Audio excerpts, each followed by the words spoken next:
In just 92 seconds, a single question would expose financial irregularities worth $847 billion, implicate 23 federal agencies, and trigger the most explosive budget hearing meltdown in congressional history. Russell Vought never saw it coming. Jasmine Crockett had receipts. And when those documents hit the table, the entire Office of Management and Budget collapsed into chaos that would dominate headlines for weeks. What you're about to witness isn't just another political confrontation.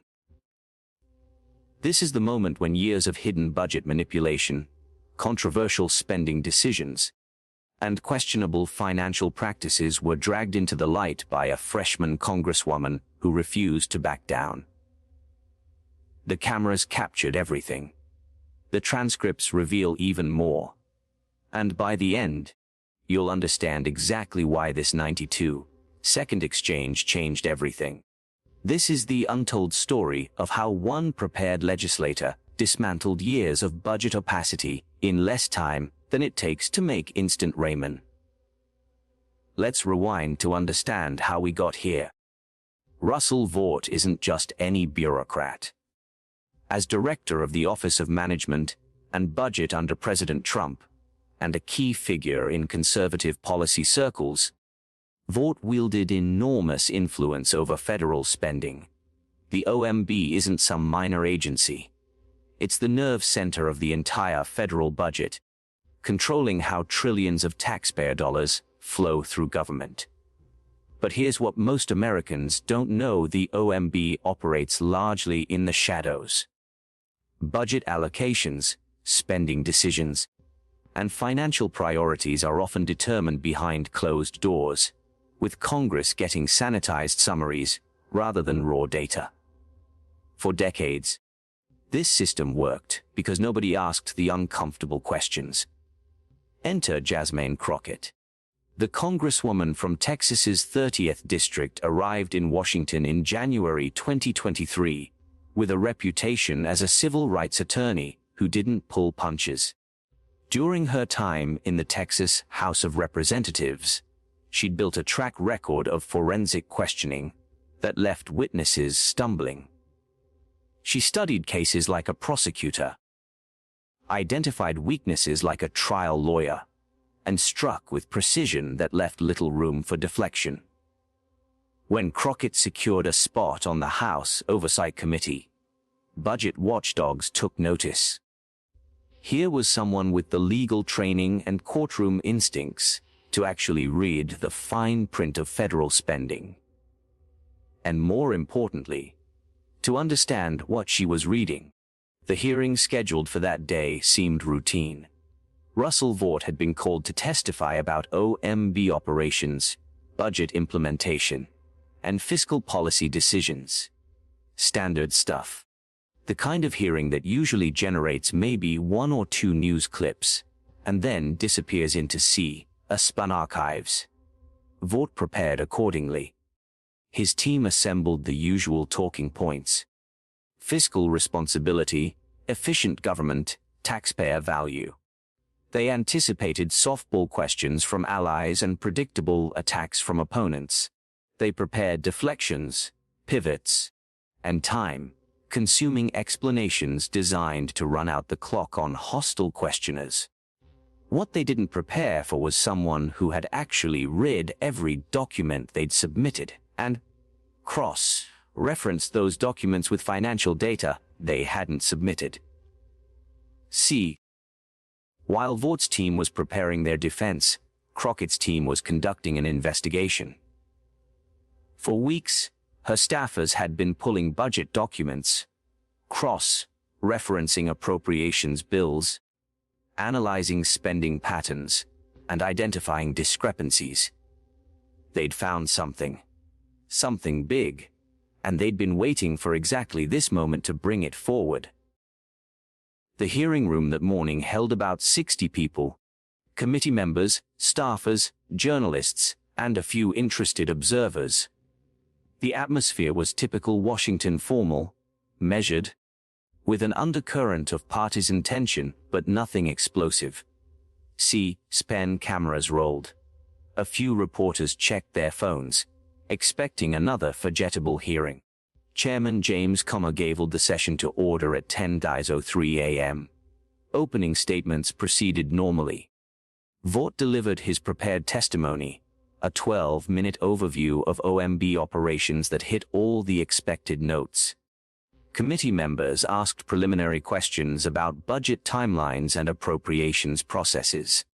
Then, at 11:47 a.m., Crockett was recognized for her 5-minute questioning period. Crockett adjusted her microphone and began with a seemingly innocuous query. "Mr. Vought, thank you for being here. I want to ask you about Schedule F and its budgetary implications." Schedule F. Most viewers had never heard of it. Even some committee members looked puzzled. But Vaught's expression changed immediately. Just a flicker, but noticeable to anyone watching closely. He shifted in his seat. "Congresswoman, Schedule F was an executive order, focused on civil service reform." Vought responded carefully. "It didn't have direct budgetary implications." Crockett nodded slowly, as if considering this. Then she reached for a document. "That's interesting, Mr. Vought, because according to internal OMB documents obtained by my office, Schedule F implementation was projected to require $2.3 billion in reclassification costs, of $847 million in legal defense funds, and an additional $1.1 billion in transition expenses." She looked up. "That's $4.3 billion in direct budgetary impact. Would you say that qualifies as direct budgetary implications?" The room temperature seemed to drop several degrees. Journalists stopped scrolling their phones. Other committee members leaned forward. Vought maintained composure, but his response came a half-second slower. "I'd need to review the specific documents you're referencing, Congresswoman." "Of course," Crockett said smoothly. "I'll have copies distributed to you and the committee." She gestured to her aide, who began circulating thick folders. But Crockett wasn't done. She was just getting started. "While those are being distributed, let me ask you about something else.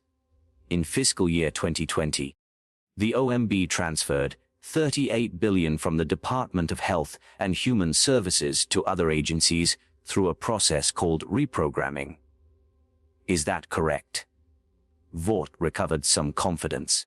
"Reprogramming is a standard budgetary tool that allows for flexibility in." "Or Mr. Vought," Crockett interrupted, her voice still polite but firm. "I'm not asking what reprogramming is.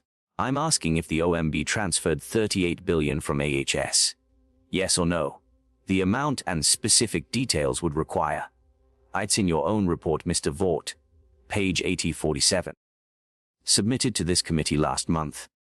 She held up another document. "I'll read the relevant section. OMB facilitated the reallocation of $38.2 billion in HES appropriations to address priority initiatives across multiple agencies. Your signature is on the transmittal letter."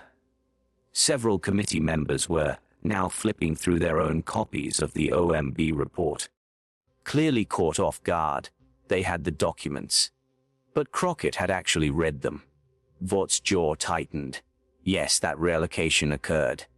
"Thank you," Crockett said. "Now, here's my concern, Mr. Vought. That $38 billion was originally appropriated by Congress specifically for healthcare programs. Pandemic preparedness, Medicare administration, and public health infrastructure. Congress didn't authorize its transfer to other purposes. In fact, Congress wasn't notified of the transfer until 6 months after it occurred." She paused, letting that sink in. "So, my question is this: under what authority did the OMB transfer $38 billion against congressional appropriations?" This was the moment. The 92 seconds that would change everything. Because what Crockett had just done was expose not a simple budget disagreement. but a fundamental constitutional question about whether the executive branch, through the OMB, had unilaterally redirected congressional appropriations without authorization. Vaught's response started calmly enough. Congresswoman, the executive branch has necessary flexibility in budget execution. Mr. Vought. Crockett cut in, her voice sharper now. Flexibility in execution doesn't mean changing what the money was allocated for. Congress appropriated $38 billion for healthcare. You moved it to immigration enforcement, agricultural subsidies, and she consulted her notes. $2.7 billion to organizations that weren't even mentioned in the appropriations bill. The room erupted. Committee members started talking over each other. Republicans moved to defend Vought. Democrats demanded answers. Chairman Comer banged his gavel repeatedly, calling for order.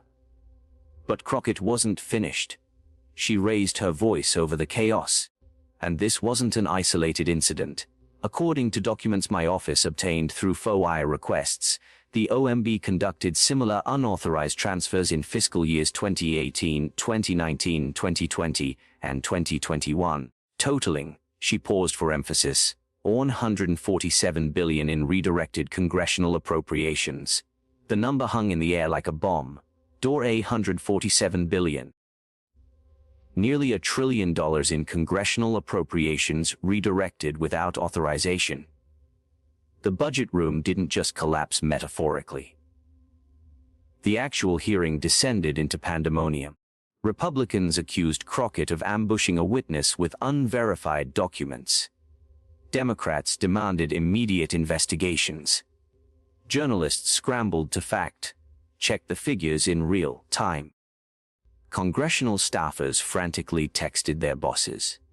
And through it all, Russell Vought sat at the witness table, his face flushed, visibly struggling to maintain composure. Representative Alexandria Ocasio-Cortez grabbed her microphone. Point of inquiry, Mr. Chairman. If what the gentlewoman from Texas is saying is accurate, we're talking about the largest unauthorized diversion of congressional appropriations in American history. Representative Chip Roy fired back. And if it's not accurate, we're watching a reckless smear campaign against a public servant with no opportunity for proper rebuttal. Chairman Comer pounded his gavel. The committee will come to order. The gentlewoman from Texas still has time remaining. Crockett, remarkably composed amid the chaos she'd unleashed, continued, Mr. Vought, I have one final question, and I'd appreciate a direct answer. Did you, in your capacity as OMB Director, authorize the transfer of congressionally appropriated funds to purposes not specified in appropriations legislation? Every eye in the room turned to Vought. The question was simple, binary. Yes or no. Vaught's attorney, seated behind him, leaned forward and whispered urgently in his ear. Vought shook his head slightly, then leaned toward his microphone. Congresswoman, the OMB operates under existing statutory frameworks that provide, Mr. Vought, yes or no. Necessary flexibility for the executive branch to, Mr. Vought, you're under oath, yes or no. The silence stretched for 3 seconds, 5 seconds, 8 seconds. Finally, the transfers were made under executive authority. That's not what I asked, Mr. Vought. Did those transfers redirect funds away from purposes specified by Congress? Another pause. Then, barely audible, yes. The admission triggered immediate chaos. Representative Jamie Raskin called for a criminal referral to the Department of Justice for potential violations of the Anti-Deficiency Act. Representative Nancy Mace moved to subpoena all OMB financial records from 2017 to 2021. Representative Ro Khanna demanded Vaught's resignation. But the real explosion happened when Crockett introduced her next piece of evidence. Mr. Chairman, she said, her voice cutting through the noise, I'd like to submit for the record a memorandum dated March 15, 2020, from Russell Vought to senior OMB staff, titled Strategic Reallocation Protocol. In this memo, Mr. Vought explicitly instructs his deputies to identify low-visibility appropriations that could be redirected to priority initiatives without triggering congressional oversight. She held up the document. This isn't flexibility, Mr. Chairman. This is a systematic plan to circumvent congressional appropriations authority. The memorandum was distributed. As committee members read, their expressions ranged from shock to fury to grim satisfaction, depending on their political alignment. Representative Jerry Connolly grabbed his microphone. Mr. Chairman, this document describes a deliberate scheme to deceive Congress about budget execution. This isn't a policy disagreement. This is potentially criminal conduct. Representative Jim Jordan countered. What this represents is the executive branch exercising constitutionally granted authority over budget execution that Congress has repeatedly recognized through statutory framework. The hearing devolved into a partisan screaming match, with Vought sitting silently at the witness table, looking increasingly cornered. But here's what made this moment unprecedented. Crockett had documentation. Not allegations. Not speculation. Actual internal OMB documents, complete with dates, amounts, and signatures. She'd done her homework in a way that left very little room for deflection. The journalists in the room recognized what they were witnessing. This wasn't typical congressional theater.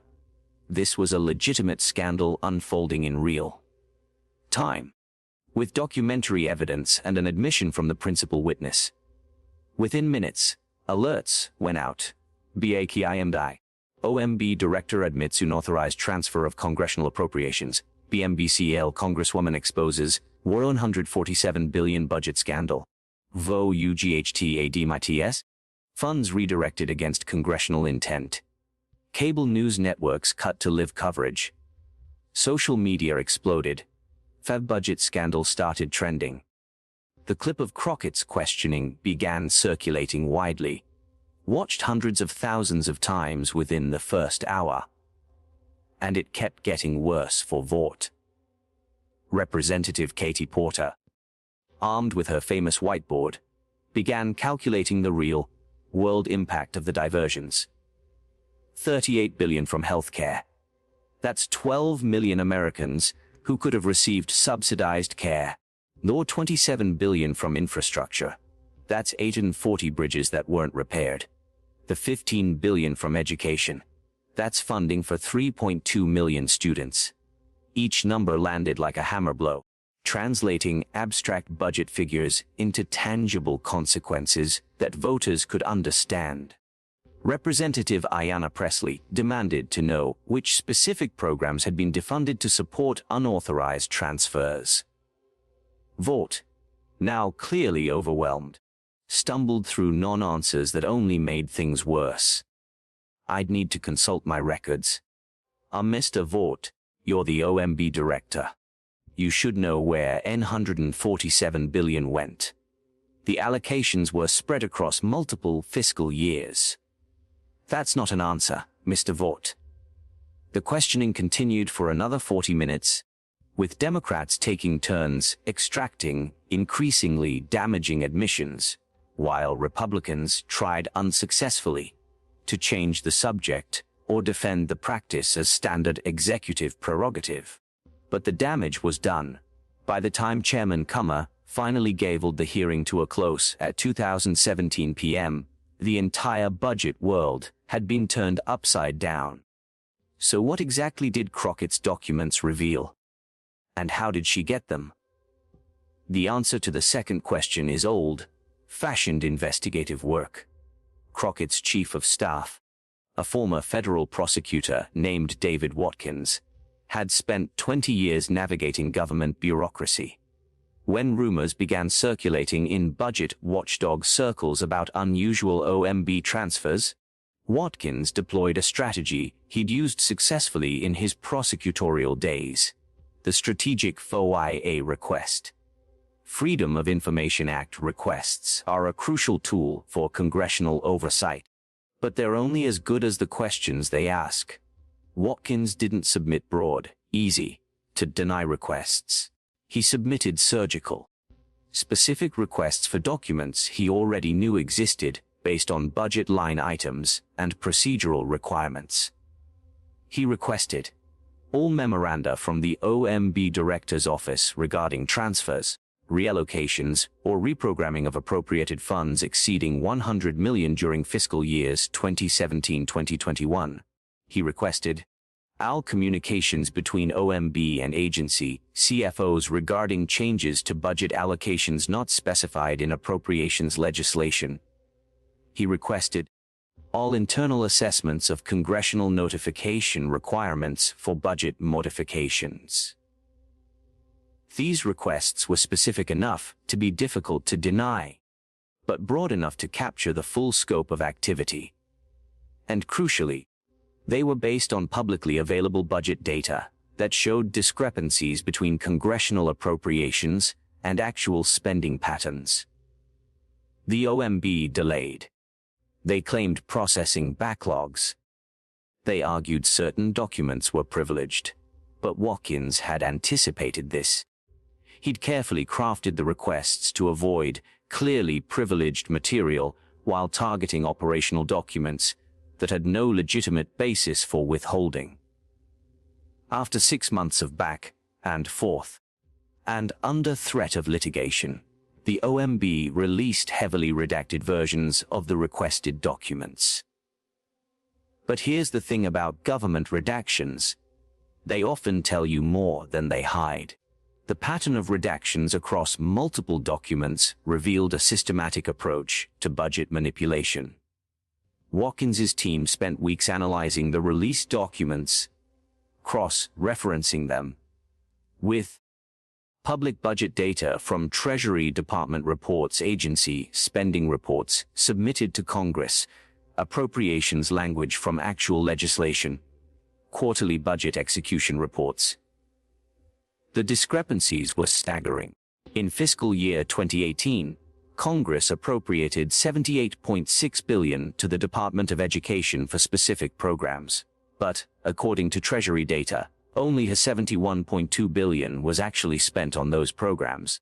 The remaining $7.4 billion had been redirected, some to other education department initiatives, but $3.8 billion to completely different agencies. In fiscal year 2019, the Department of Housing and Urban Development received a $53 billion in appropriations for housing assistance programs. Only $48.1 billion was spent on those programs.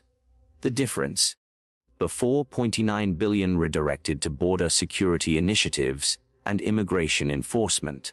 The pattern repeated across multiple agencies and multiple years. Congressional appropriations were being treated not as binding instructions about how taxpayer money should be spent, but as general suggestions that the executive branch could modify at will.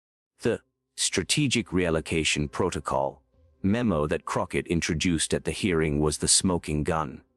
In it, Vought laid out a framework for identifying appropriations that could be redirected with minimal political risk.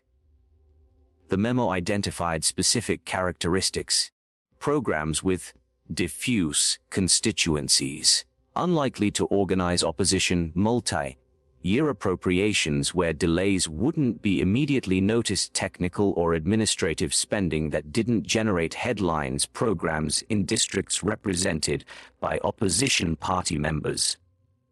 In other words, Vought had created a systematic approach to redirecting money away from programs Congress had funded, specifically targeting appropriations where the political fallout could be minimized.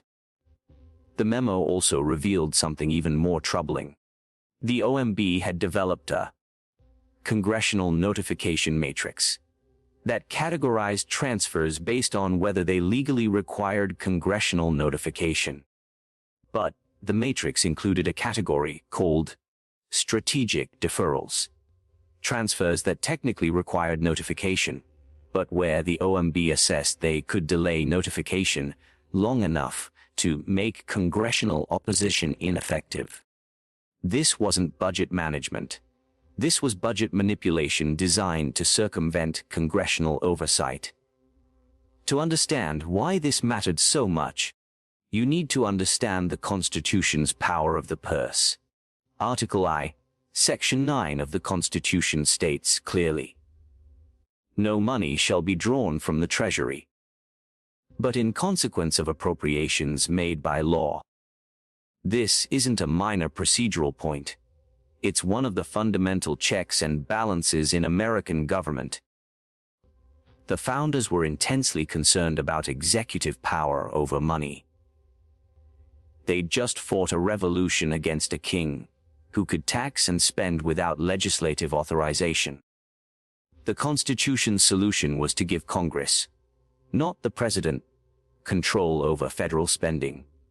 When Congress passes an appropriations bill, it's not making suggestions. It's exercising constitutional authority to determine how taxpayer money gets spent.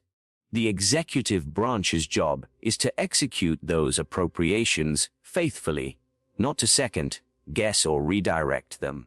The Anti-Deficiency Act, passed in 1884 and strengthened several times since, reinforces this principle.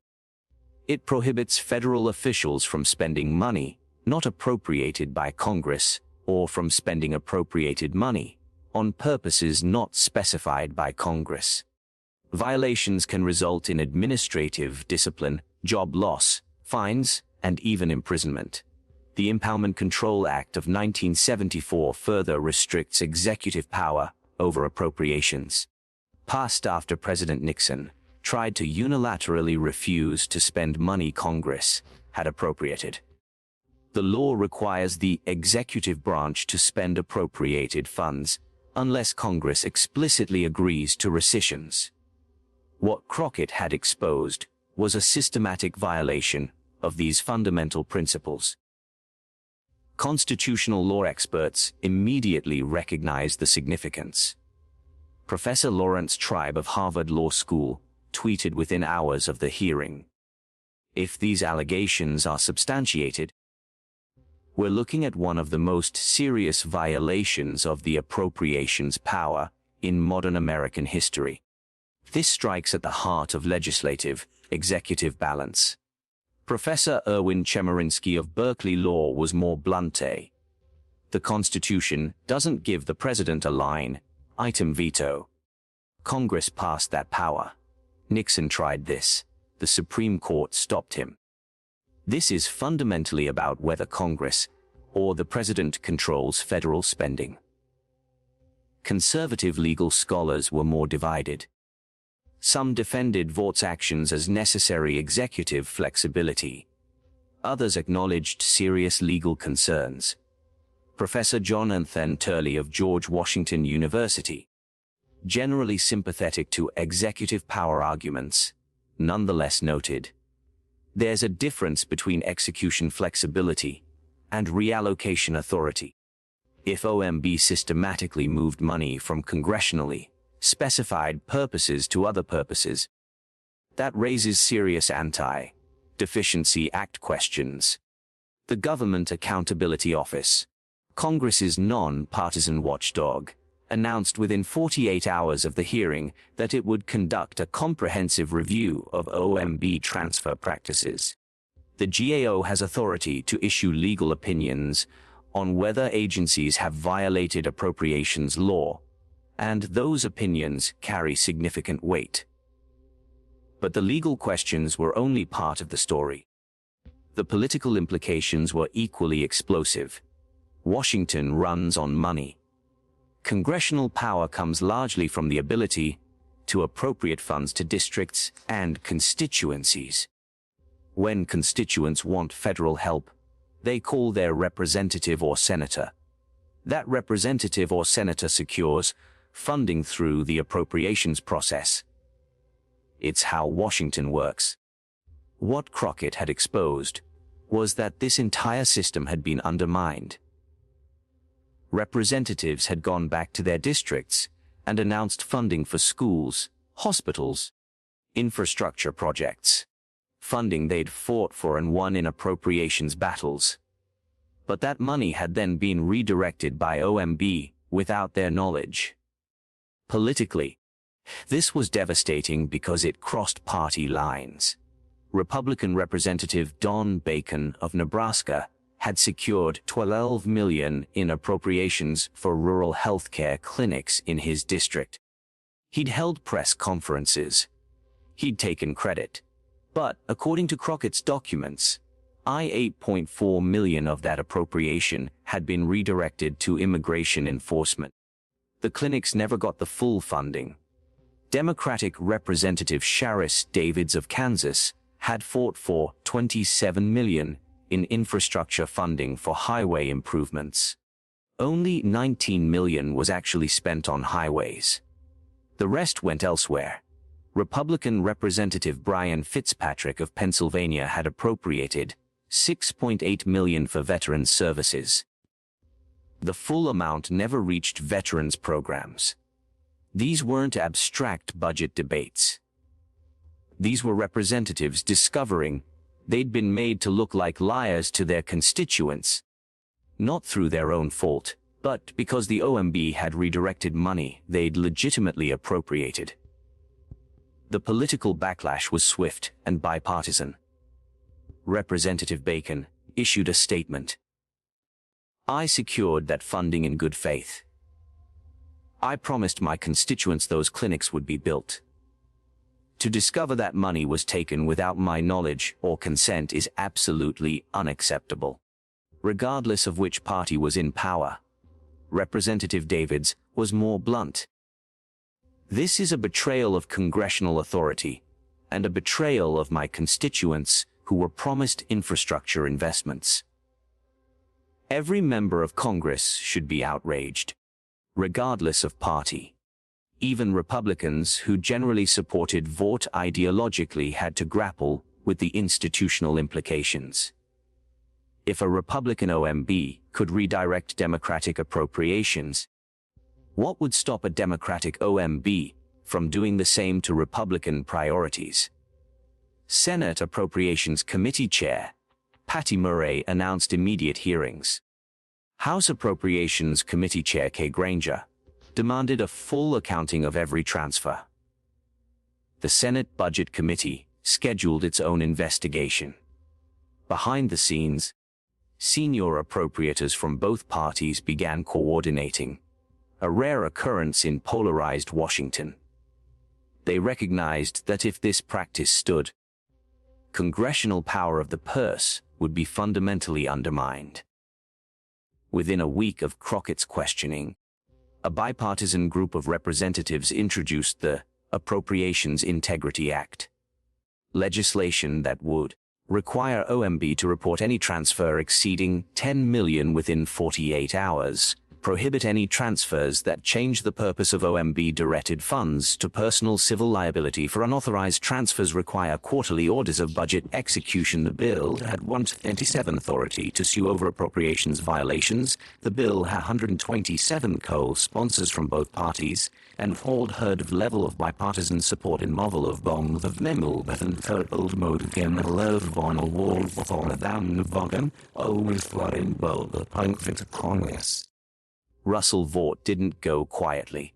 3 days after the hearing, his attorneys released a 47-page legal memorandum defending the OMB's actions. The argument had several components. First, historical precedent. The memo argued that OMB directors had been exercising transfer authority for decades across multiple administrations. Presidents of both parties had directed budget reallocations. This wasn't a Trump administration innovation, it was standard practice. Second, statutory authority. The memo cited various provisions in appropriations law that grant the executive branch flexibility in budget execution. The Economy Act of 1932, for example, allows agencies to provide goods and services to each other with proper reimbursement. Various appropriations bills include clauses allowing limited transfers between accounts with proper notification. Third, practical necessity. The memo argued that Congress often appropriates money with vague or conflicting guidance. Agencies face changing circumstances that Congress couldn't have anticipated. Without some flexibility, the government couldn't function effectively. Fourth, congressional acquiescence. The memo noted that Congress had been receiving budget execution reports for years, showing these transfers.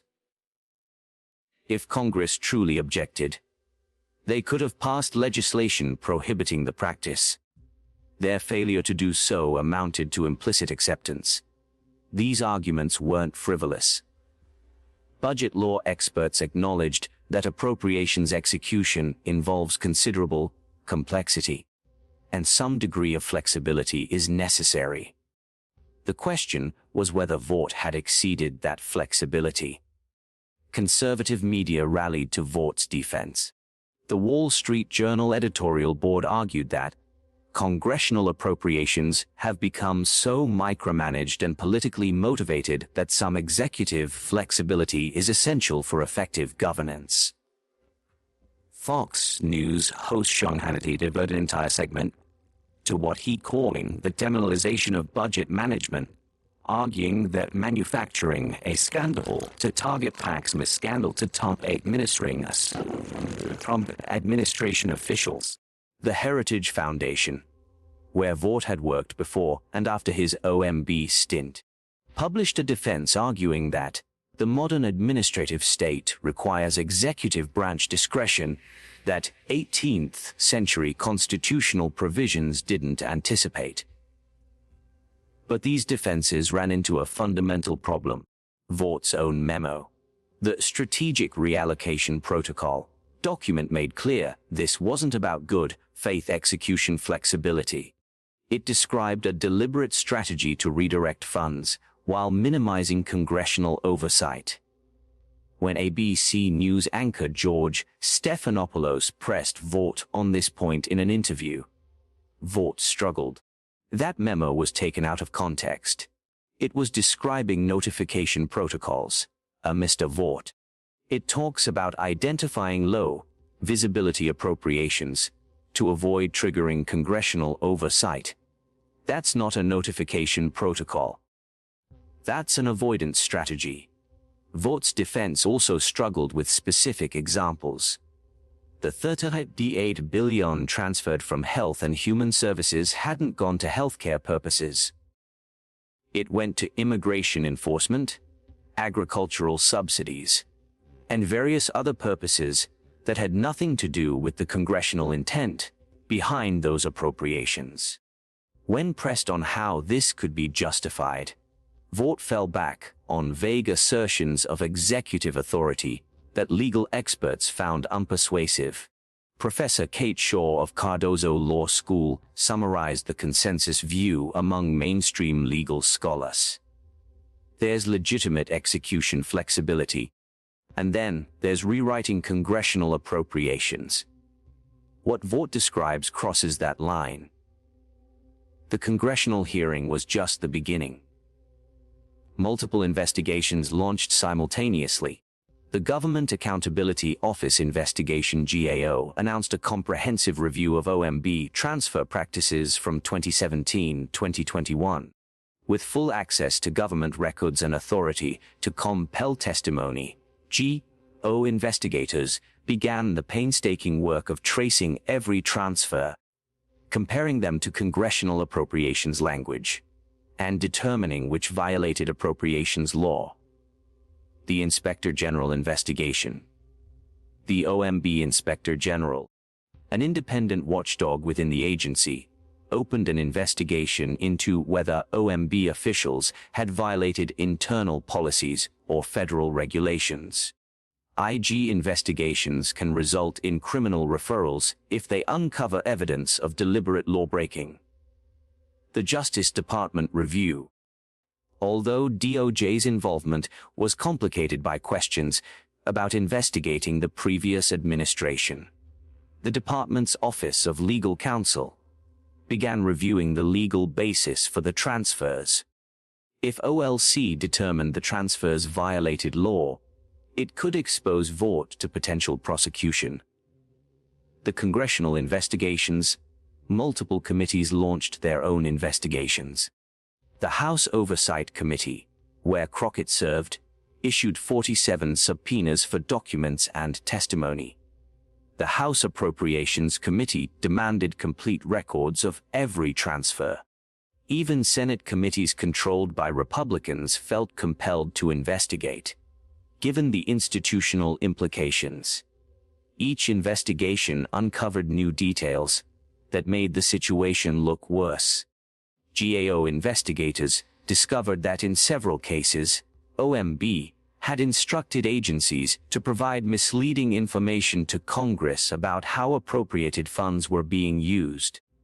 When representatives inquired about specific programs, agency responses, cleared by OMB, described the programs as fully funded, even when significant portions of their appropriations had been redirected. The OMB Inspector General found internal emails showing staff concerns about the legality of certain transfers. In one email chain, an OMB career attorney warned that a proposed $4.2 billion transfer likely violates Anti-Deficiency Act restrictions and recommended against proceeding. A political appointee responded, "War proceeding. Draft the legal justification."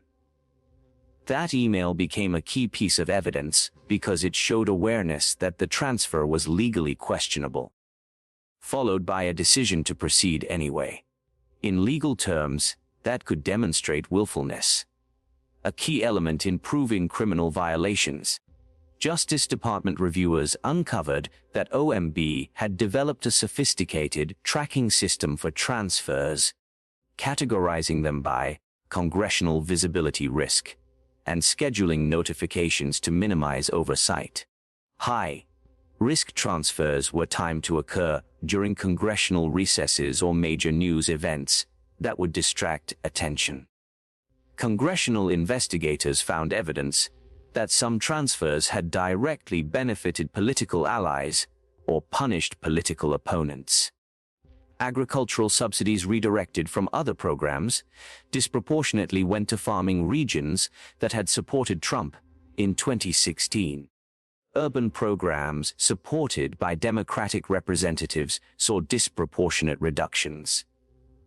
This political dimension transformed the scandal from a constitutional dispute into something more troubling: the potential use of appropriations authority as a political weapon. Beyond the legal and political drama, the redirected appropriations had real consequences for real people. Consider the healthcare appropriations that were diverted. Those $38 billion weren't just abstract budget figures. They represented community health centers that had to reduce services or close entirely rural hospitals that couldn't afford necessary equipment upgrades, public health departments that had to cut staff, Medicare outreach programs that never launched pandemic preparedness initiatives that were defunded months before COVID-19 hit. Maria Rodriguez, director of a community health network in South Texas, testified before Congress about the impact. We were promised $2.3 million in federal funding for diabetes prevention programs. We hired staff. We developed programs. We committed to serving 8,000 patients. Then we received only $1.4 million. We had to lay off the staff we'd hired and break commitments to patients who desperately needed these services. The infrastructure diversions had equally tangible impacts. Bridge repairs that didn't happen. Road improvements that were delayed. Public transit projects that were scaled back or canceled. Kansas Department of Transportation Director Julie Lorenz described her state's experience. We planned a complete reconstruction of a deteriorating highway segment based on promised federal funding. When the full funding didn't materialize, we had to scale back to a patch job that'll only last a few years. We made commitments to contractors, acquired right-of way, and developed plans based on congressional appropriations that never fully came through. Education funding shortfalls meant teacher training programs that were cut, school technology upgrades that didn't happen, special education services that were reduced, college preparedness programs that served fewer students. Veterans services funding gaps resulted in mental health programs with long waiting lists, job training initiatives that couldn't accommodate demand, homeless veteran programs that turned people away, medical services delayed or denied. These weren't theoretical policy disputes. These were broken promises to citizens who had been told their government would provide specific services, backed by congressional appropriations, only to discover that money had been redirected without explanation. Nonprofit organizations that contract with federal agencies to deliver services faced particular hardship. Many had borrowed money or made commitments based on appropriations they'd been told were secure, only to discover the funding wasn't coming. Sarah Chen, executive director of a veterans services nonprofit in Arizona, described the cascade. We were awarded a $1.7 million contract to provide job training to veterans, backed by appropriated funds. We hired 14 staff members. We leased office space. We developed curriculum. 3 months in, we were informed the full funding wasn't available. They could only provide $1.1 million. We had to lay off staff and break commitments to veterans we'd promised to serve. Some of those veterans are now homeless because we couldn't provide the services they were counting on. Multiply these stories by thousands across the country, and you begin to understand the real world impact of treating congressional appropriations as negotiable suggestions rather than binding commitments. The Vought scandal didn't happen in isolation. It was part of a broader pattern of executive, legislative conflict over spending authority that has intensified in recent decades. The modern budget process is broken. Congress rarely passes appropriations bills on time. Government shutdowns have become routine political tools. Continuing resolutions, temporary funding measures, are now the norm rather than the exception. This dysfunction creates opportunities for executive branch manipulation. When government operates under continuing resolutions, agencies have more discretion about how to allocate funds. When appropriations bills are thousands of pages long and passed at the last minute, oversight becomes nearly impossible. When Congress is deeply polarized, institutional prerogatives take a back seat to partisan advantage. But this wasn't just a story about executive overreach. It was also a story about congressional abdication. For decades, Congress has been ceding its power of the purse through inattention, dysfunction, and political cowardice. Representatives and senators focus on securing appropriations announcements for press releases, but rarely follow up to ensure the money is actually spent as intended. Budget expert Stan Kalender, who has analyzed federal budgets for over 40 years, put it bluntly: Congress has become very good at appropriating money and very bad at overseeing how it's spent. They want credit for securing funding, but they don't want the hard work of monitoring execution. This oversight gap created the space for OMB manipulation. Vought's team correctly assessed that they could redirect appropriations with minimal risk because Congress wasn't paying attention. The irony is that Congress has extensive oversight tools: quarterly budget execution reports, GAO authority to audit any federal spending, inspector general offices across every agency, subpoena power to compel documents, and testimony budget reconciliation processes. But these tools only work if Congress actually uses them. For years, they largely didn't. Appropriations were treated as the end of the process, rather than the beginning. Once money was appropriated, members moved on to the next priority. This changed because of Jasmine Crockett's dogged investigation. But it raised uncomfortable questions. How many other unauthorized transfers had occurred that nobody caught? How many appropriations had been quietly redirected across decades of administrations? The answer, according to budget experts, is probably thousands. The OMB transfers that Crockett exposed weren't unique to the Trump administration. Similar practices, though perhaps not as systematic or large-scale, had occurred under previous presidents of both parties. A 2019 study by the Congressional Research Service found that between 1990 and 2018, federal agencies had conducted over 12,000 significant budget transfers, relocating more than $2.7 trillion in appropriated funds. Most were probably legitimate. But how many crossed legal lines? Nobody knew because Congress hadn't been watching closely. This broader context made Crockett's intervention even more significant.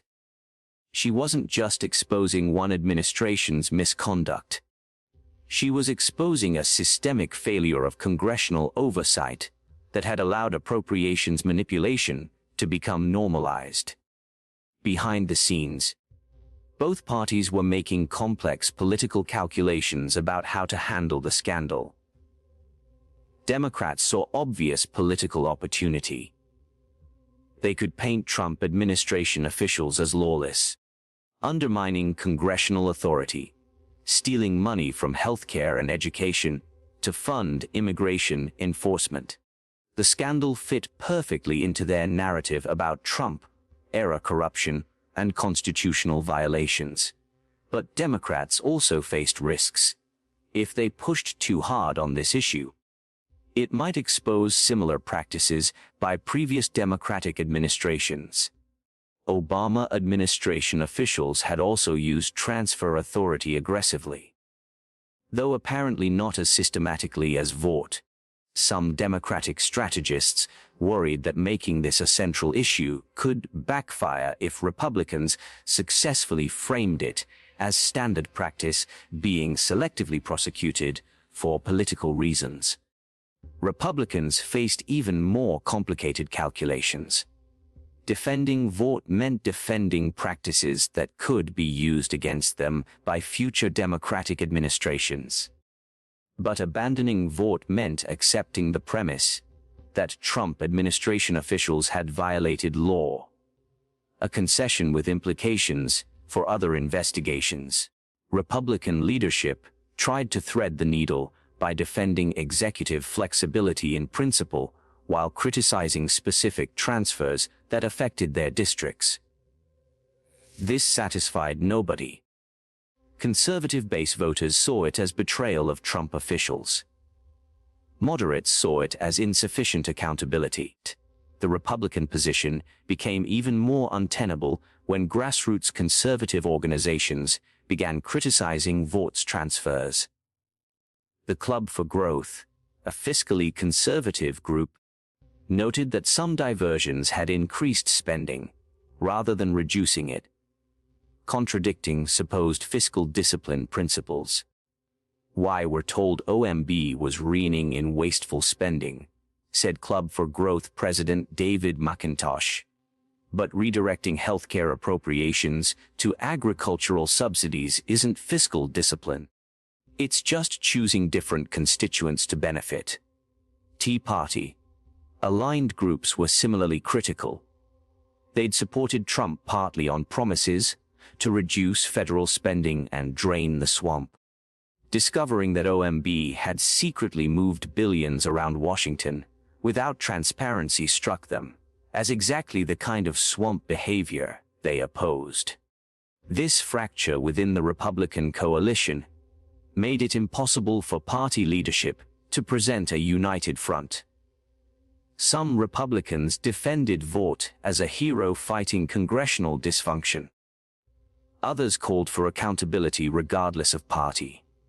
Senator Mitt Romney, always willing to break with his party on institutional questions, captured this tension.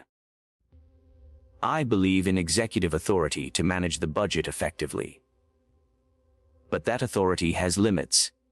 If we accept that OMB can systematically redirect hundreds of billions without congressional approval, we've accepted that Congress no longer controls federal spending. That's not a precedent Republicans will appreciate when Democrats control the executive branch. This argument resonated with Republicans, who thought beyond the immediate political moment. Whatever authority they accepted for Republican OMB directors would be available to Democratic OMB directors in the future. As investigations progressed, the legal jeopardy for Vought and other OMB officials became increasingly clear. The Anti-Deficiency Act makes it a crime to spend appropriated funds on purposes not authorized by Congress. Violations can result in administrative discipline, fines up to $5,000, and imprisonment up to 2 years. The law has been on the books since 1884, and it's been enforced periodically when violations come to light. In 1990, President George H.W. Bush's chief of staff, John Sununu, was fined and disciplined for using government aircraft for personal trips, a violation of appropriations restrictions on how transportation funds could be spent. In 2019, the GAO determined that the Trump administration had violated the Impoundment Control Act by withholding military aid to Ukraine, the action at the center of Trump's first impeachment. But these previous cases involved relatively small-scale violations. What Vought faced was potentially the largest Anti-Deficiency Act violation in history, involving hundreds of billions of dollars redirected across multiple years. The legal question came down to willfulness. Did Vought know he was violating the law, or did he genuinely believe he had authority for the transfers? The Strategic Reallocation Protocol memo badly undermined any good faith defense. By describing strategies to avoid congressional oversight and identifying low visibility appropriations to target, Vought had created evidence of awareness that his actions needed to be concealed. Even more damaging were internal emails where career OMB attorneys warned political appointees that specific transfers were legally questionable. These warnings, followed by decisions to proceed anyway, suggested willful violation, rather than good faith disagreement about legal boundaries. Former federal prosecutor Barbara McQuaid explained the legal standard.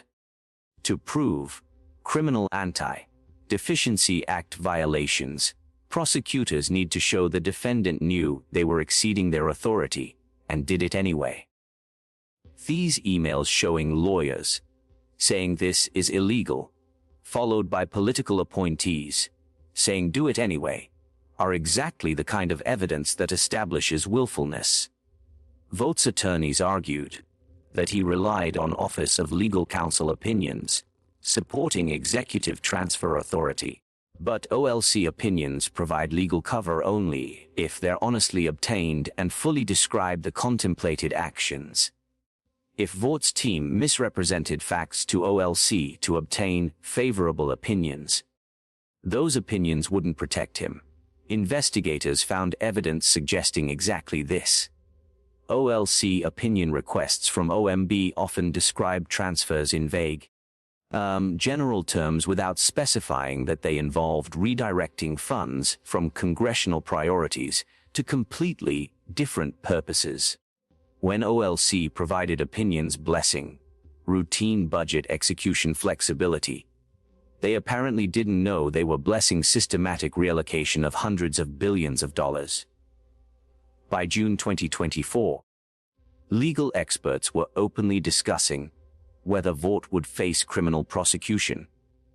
While Washington grappled with the scandal's implications, Jasmine Crockett emerged as an unlikely political star. The viral video of her questioning had been viewed over 50 million times across platforms.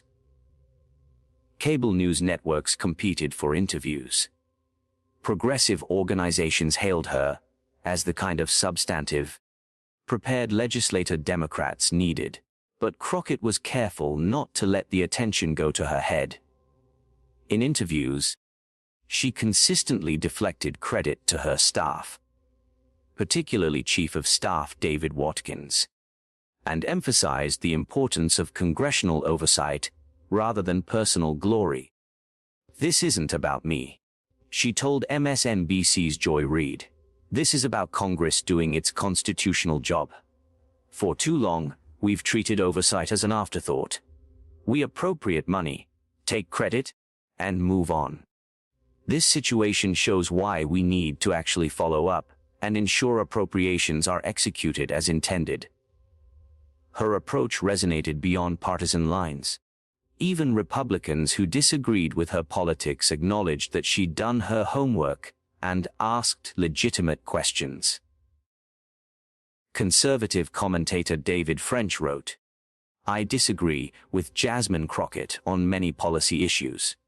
But what she did in that hearing is exactly what Congress is supposed to do. Serious, substantive oversight, backed by thorough investigation. Republicans should be doing this when Democrats control the executive branch." Crockett's background as a civil rights attorney and former trial lawyer proved perfect preparation for congressional oversight. She understood how to build a case, how to structure questions to close off escape routes, and how to present evidence for maximum impact. In subsequent hearings, other committee members tried to replicate her approach, with mixed results. It turns out that effective congressional oversight requires preparation that most members aren't willing or able to invest. Reading thousands of pages of budget documents, cross-referencing appropriations language with execution reports, and identifying patterns across multiple fiscal years takes serious work. Crockett's success created pressure on other Oversight Committee members to raise their game. House Oversight Chairman James Comer announced new protocols requiring committee members to actually read documents before hearings, rather than relying entirely on staff summaries. The Crockett hearing demonstrated what's possible when members are fully prepared, Comer said. That should be the standard, not the exception. Crockett also used her platform to advocate for broader oversight reforms. She introduced legislation requiring real-time public database of all federal spending, automated systems to flag discrepancies between appropriations and execution, mandatory GAO review of any transfer exceeding $50 million, quarterly public reports on budget execution by agents who program, criminal penalties for officials who deliberately mislead counties and clients, legislation gained by prison. So, consoles. Though whether it would actually pass remained uncertain. Congressional reform legislation often stalls because members like the current system's flexibility, despite its flaws. The scandal generated intense media coverage, but the coverage itself became controversial. Conservative media outlets accused mainstream journalists of manufacturing a scandal out of routine budget practices, amplifying it because it damaged Trump administration officials.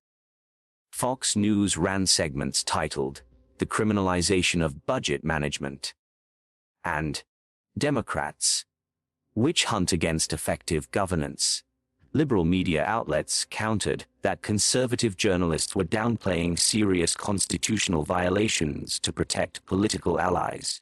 MSNBC ran segments titled "The Billion-Dollar Budget Scandal Republicans Are Ignoring" and "How Trump's OMB Stole Your Tax Dollars." Both sides had legitimate points. Mainstream media coverage, did emphasize the scandal's Trump administration connections, while often glossing over the fact that budget transfer practices had precedents in previous administrations. Conservative media criticism of this selective framing was fair, but conservative media's effort to normalize the transfers, portraying them as routine budget flexibility rather than systematic appropriations manipulation, was also misleading. The scale, systemic nature, and deliberate concealment strategies documented in Vaught's memos distinguished these transfers from typical budget execution. The best reporting came from journalists who avoided partisan framing and focused on substantive analysis. ProPublica published a comprehensive investigation tracing specific transfers from congressional appropriations through OMB redirection to final recipients. The Washington Post's fact-checkers methodically verified Crockett's claims, finding them largely accurate while noting some instances where her characterizations were more dramatic than the underlying facts warranted. The New York Times' Linda Q produced particularly valuable reporting by comparing Trump-era OMB transfers to similar practices in Obama and Bush administrations. Her analysis found that while previous administrations had used transfer authority, they generally stayed within clearer legal boundaries and provided more transparent notification to Congress. Social media coverage was predictably polarized. Feb budget scandal trended among progressives, convinced this proved Trump-era corruption. Van Witcher Hunt trended among conservatives, convinced Democrats were manufacturing outrage over standard practices. The TikTok generation discovered the story through viral clips of Crockett's questioning, often set to dramatic music or edited for maximum emotional impact. These clips reached millions who would never watch C-SPAN, bringing congressional oversight to audiences that normally ignored Washington process stories. Some media critics worried about the entertainment-ification of serious oversight, but others argued that anything getting young people engaged with how government actually works was beneficial, even if the engagement came through viral social media rather than traditional civics education. As the scandal intensified, current and former OMB employees began coming forward with additional information. Career civil servants who'd been uncomfortable with the transfer practices but afraid to speak out while Vought was in office now felt protected enough to provide information to investigators.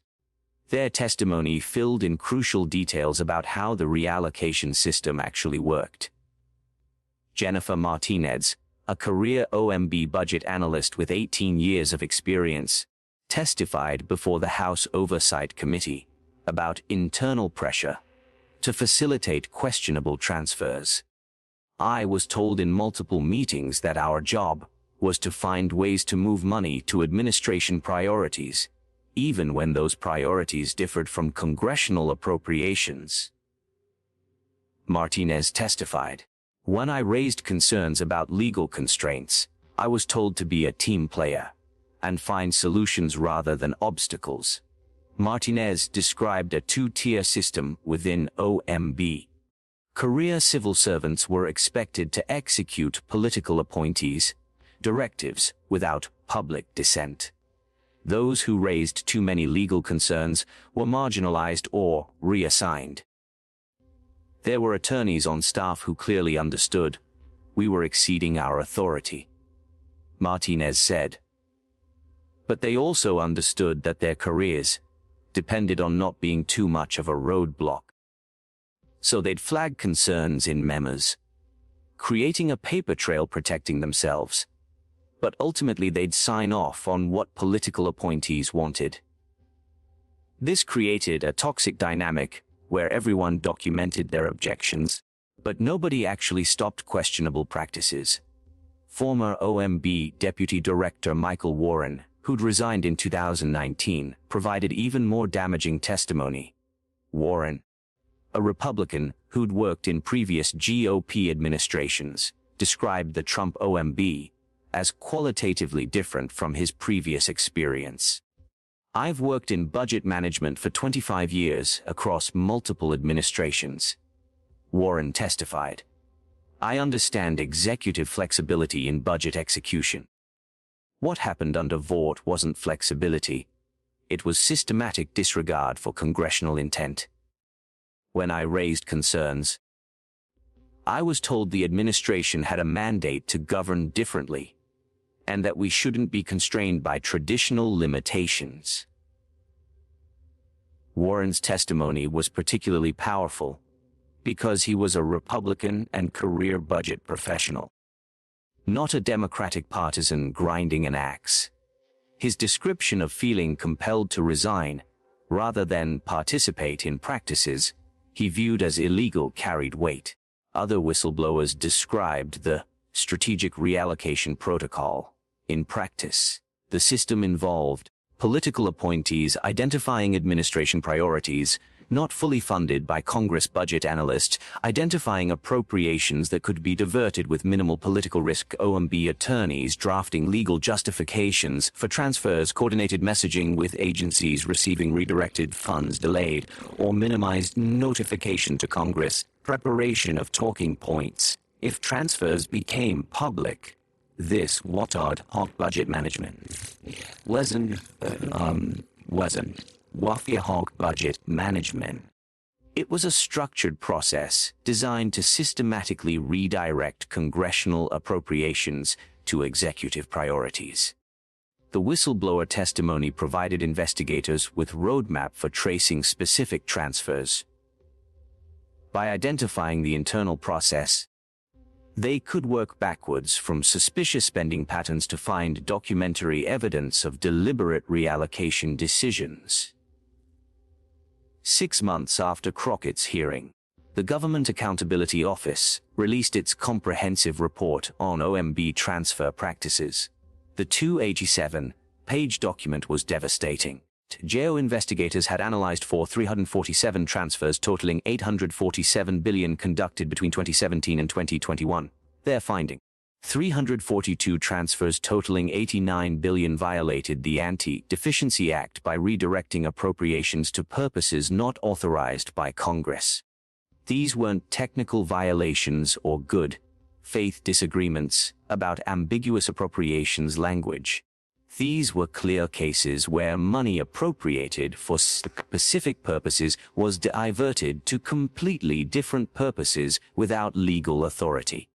127 transfers totaling $34 billion violated Impoundment Control Act requirements by effectively impounding funds, spending them on purposes other than those Congress intended, which functionally prevents the intended programs from receiving their appropriations.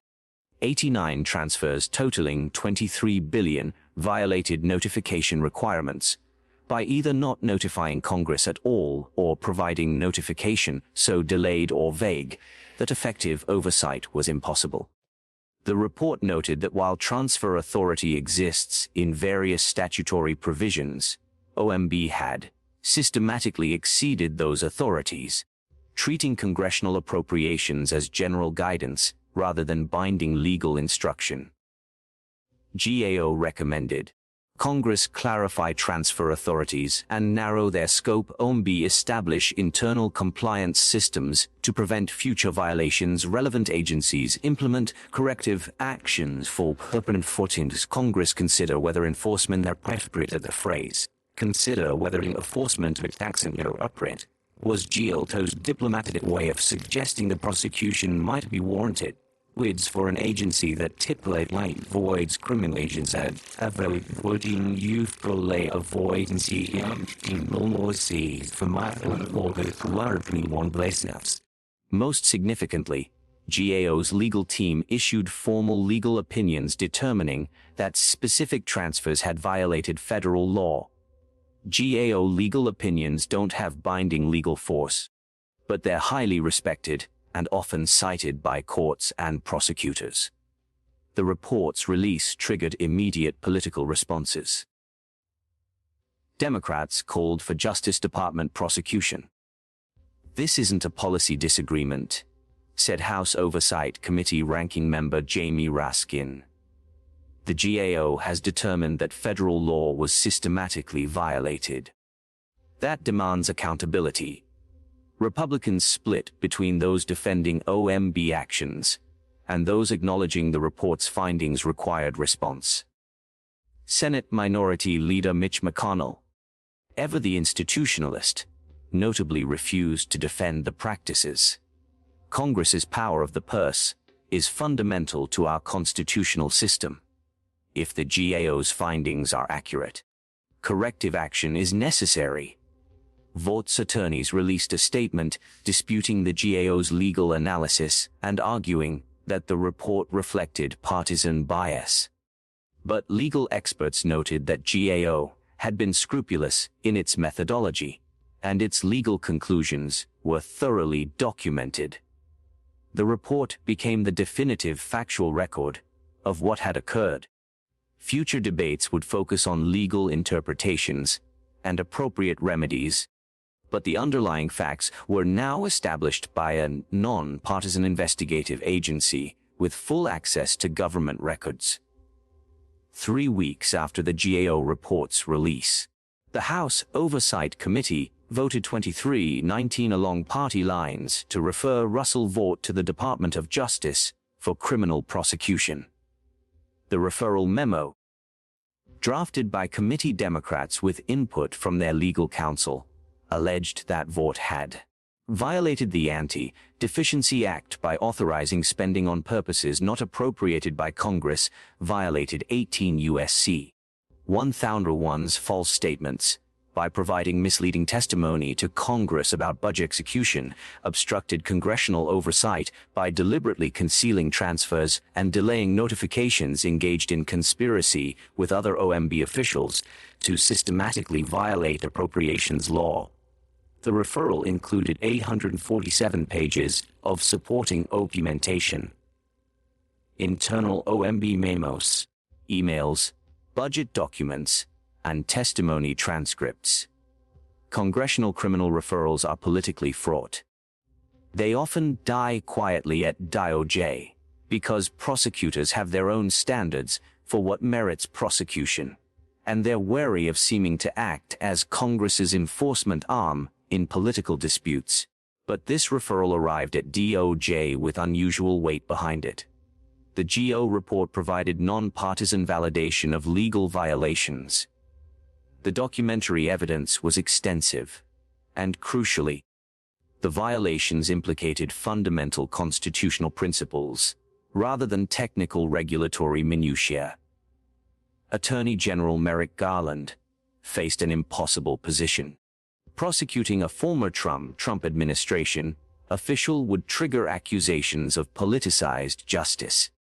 But declining to prosecute despite strong evidence of legal violations would suggest that executive branch officials were above the law. Garland's solution was to appoint a special counsel, an independent prosecutor with authority to make charging decisions without political interference.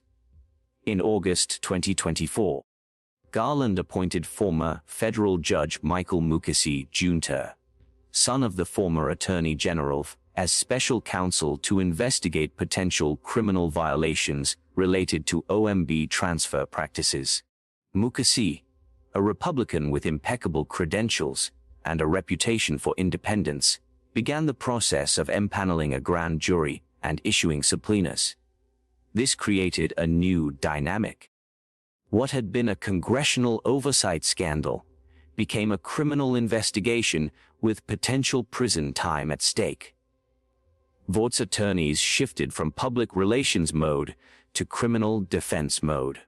OMB officials who'd cooperated with congressional investigations now lawyered up. The special counsel investigation would take months or years.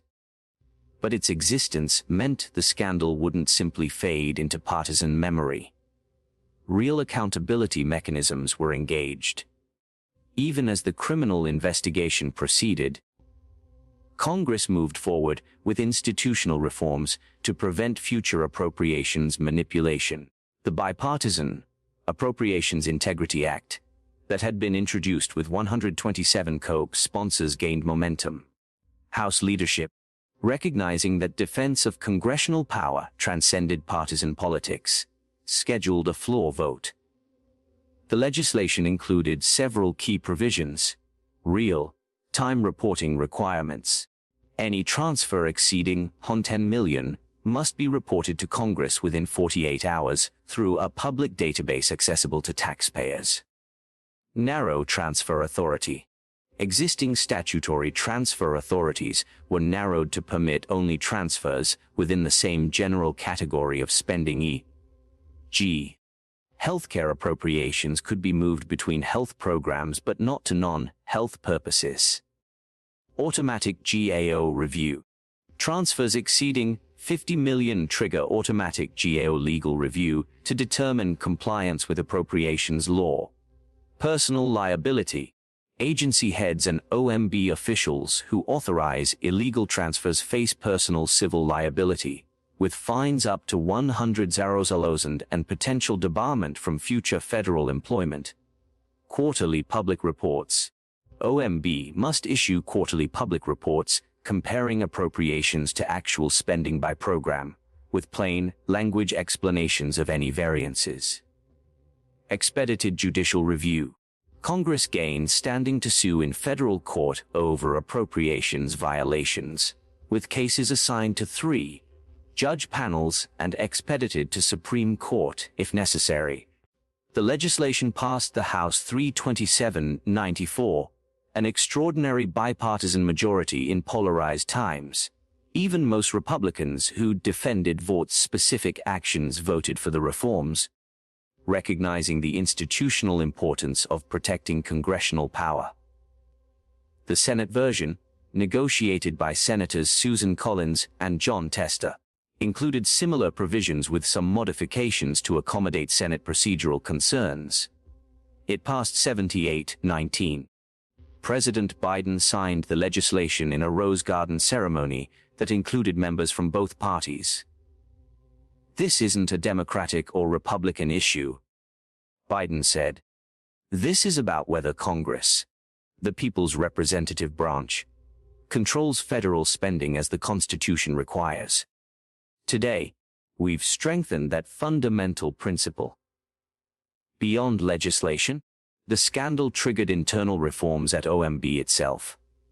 The new OMB Director, Shalonda Young, implemented new compliance systems, an independent chief compliance officer reporting directly to Congress, as well as the OMB Director mandatory legal review of all transfers exceeding $5 million, quarterly training for all staff on a public dashboard showing all transfers runtime, whistle report. Questionable transactions reforms wouldn't completely eliminate the potential for abuse.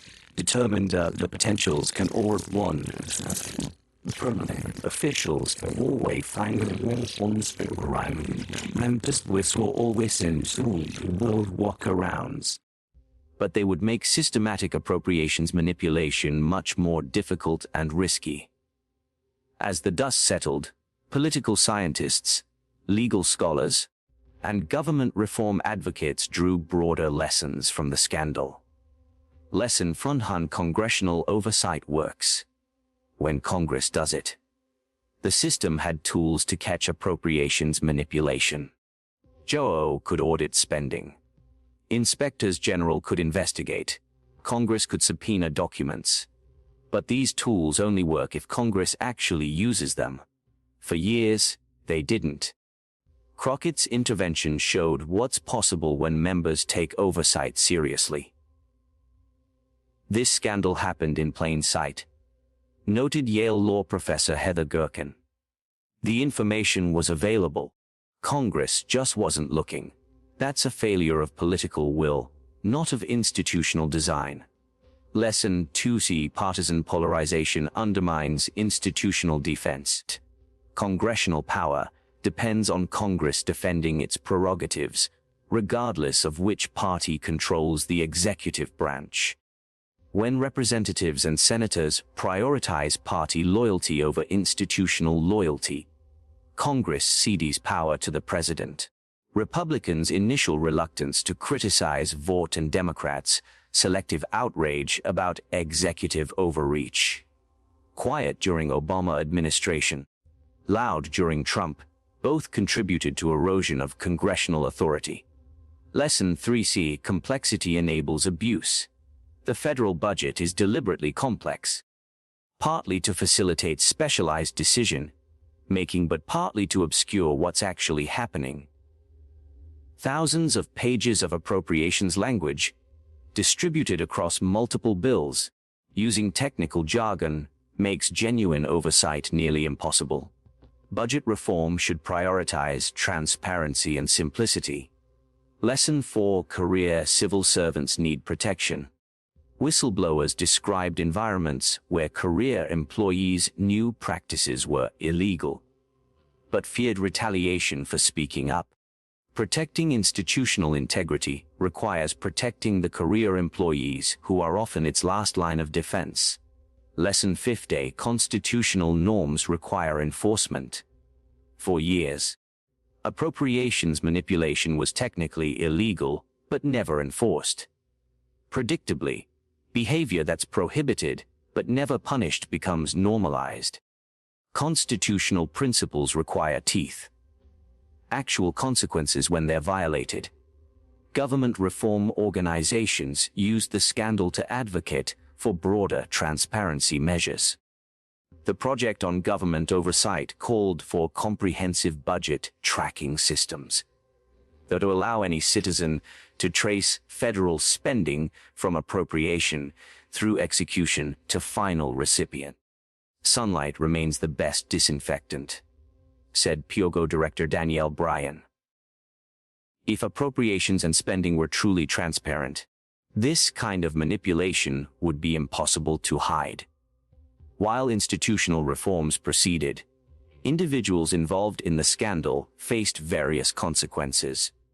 Russell Vought's career was effectively over in mainstream Republican politics. While he retained support among hardline, major conservatives, his involvement in the scandal made him toxic for future appointed positions, requiring Senate confirmation. The special counsel investigation hung over him, with potential criminal charges that could result in imprisonment. His reputation in budget policy circles, once respected as a knowledgeable, if ideological, budget expert, was permanently damaged. Academic institutions that might have hired him for teaching or research positions backed away. Think tanks associated with mainstream conservatism distanced themselves.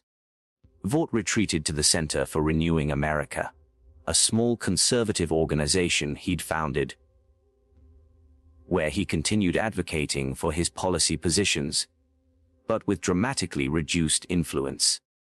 Other OMB officials who'd facilitated the transfers faced varying consequences.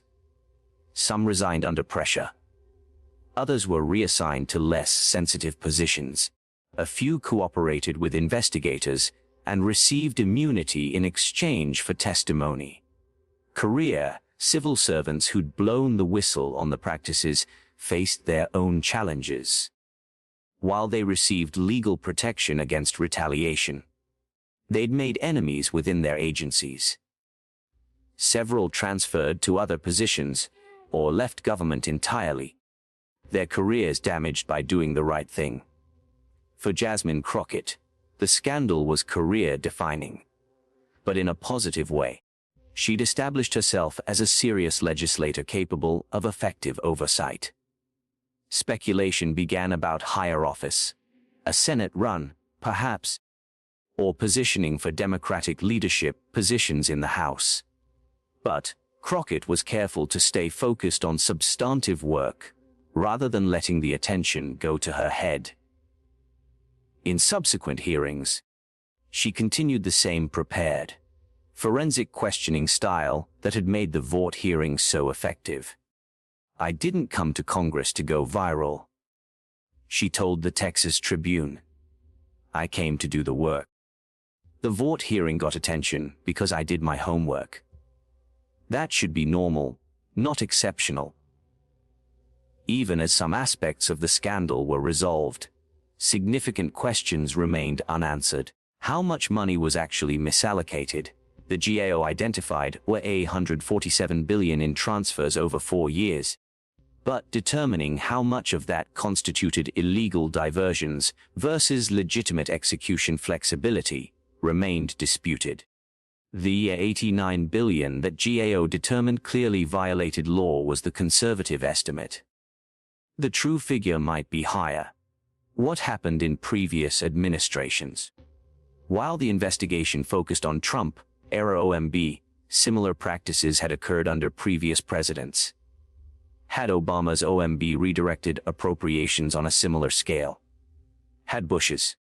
The GAO report briefly noted that transfer practices had precedents, but didn't comprehensively investigate earlier periods.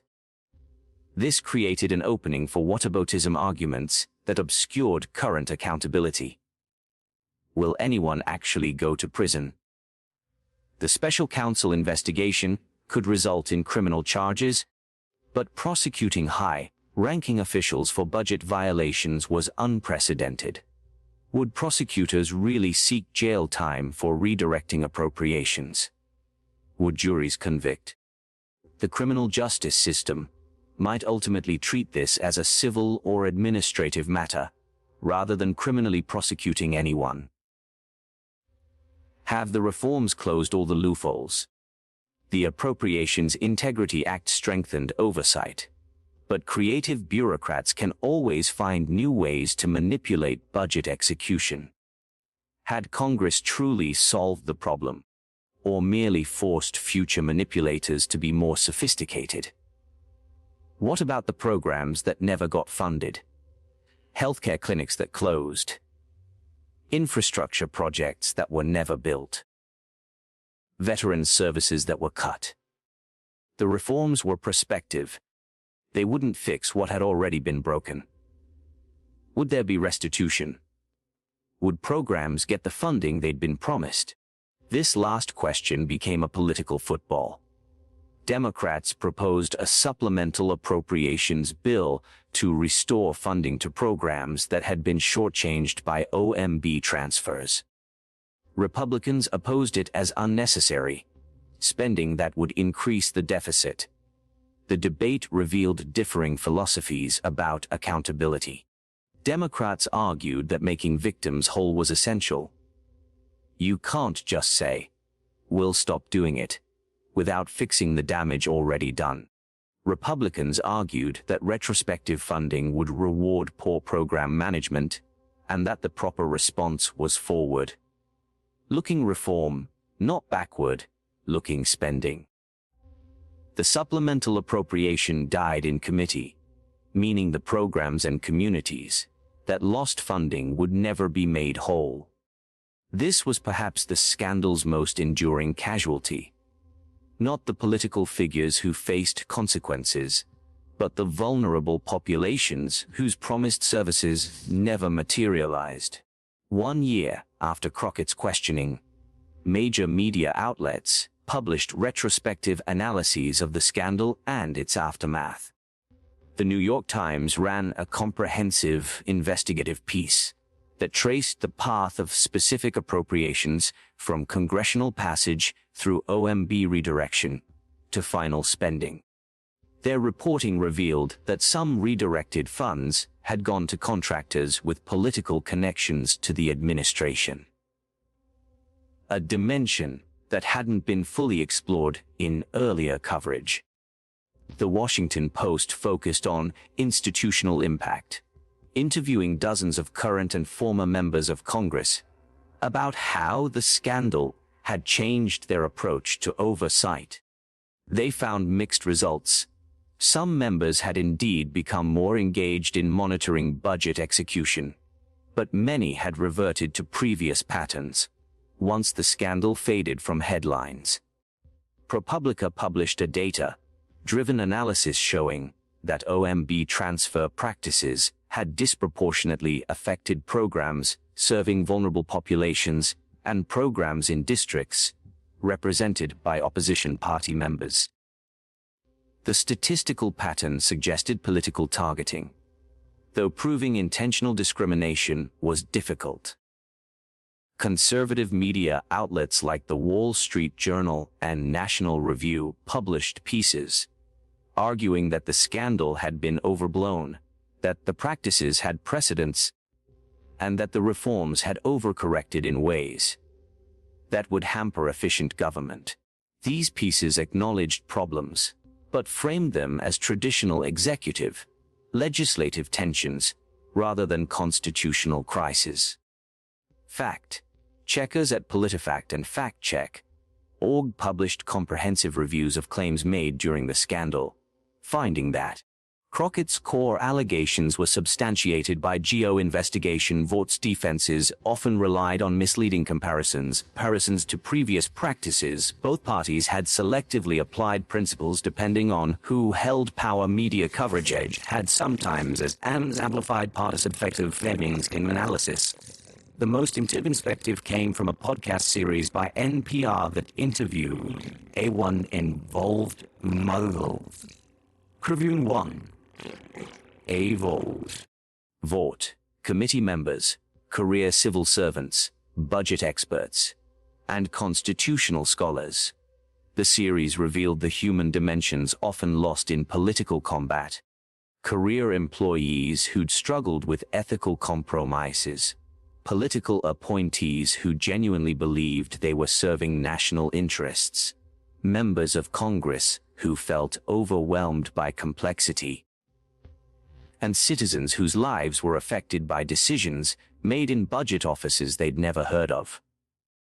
The scandal attracted international attention, particularly in democracies grappling with similar issues of executive overreach and legislative oversight.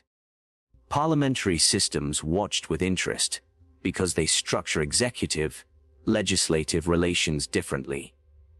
In the UK, Canada, and Australia, the executive emerges from the legislative majority, creating different dynamics around budget control. But even parliamentary democracies face questions about whether governments execute budgets as parliaments intended. The UK's Public Accounts Committee invited Jasmine Crockett to testify about her investigative approach. Members of Parliament were impressed by her forensic questioning and began adopting similar techniques for reviewing the UK Treasury's budget execution.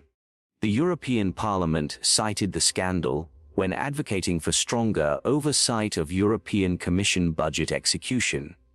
While EU institutional structures differ from US federal structures, the fundamental question, whether the executive can redirect legislative appropriations, is universal. Emerging democracies found the scandal particularly instructive. Countries with newer democratic institutions often struggle with executive overreach. The US scandal demonstrated that even mature democracies with strong institutional frameworks can see erosion of legislative power if oversight lapses. Democracy promotion organizations used the scandal in training programs for newly elected legislators in transitional democracies. The case study illustrated both how appropriations manipulation happens and how legislative oversight can expose it. Authoritarian regimes, predictably, used the scandal for propaganda purposes. Chinese and Russian state media covered it extensively, portraying it as evidence of American democratic dysfunction. These narratives ignored that the US system had actually worked. Congress had investigated, exposed the problem, and implemented reforms, but the scandal nonetheless provided ammunition for critics of democratic governance. Academic institutions globally added the case to curricula. Law schools taught it in courses on separation of powers. Public policy schools used it in classes on budgeting and oversight. Political science departments analyzed it, as a case study in congressional capacity and dysfunction.